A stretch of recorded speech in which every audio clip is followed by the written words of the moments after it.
If you want to set up an alarm clock on Samsung Galaxy S25, then first of all we need to find the clock app. For example, in the apps screen, we can grant notifications and of course switch to alarms if it's not selected yet. You should find a default alarm setup, which you can of course enable or customize. But in general, if you want to create your own, you want to press this plus button here.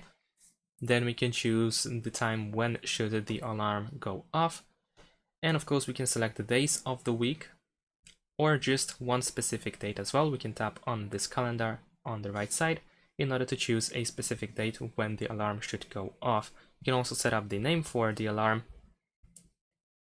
We can choose the alarm sound, vibrations, snooze options, and all of them can be enabled and disabled.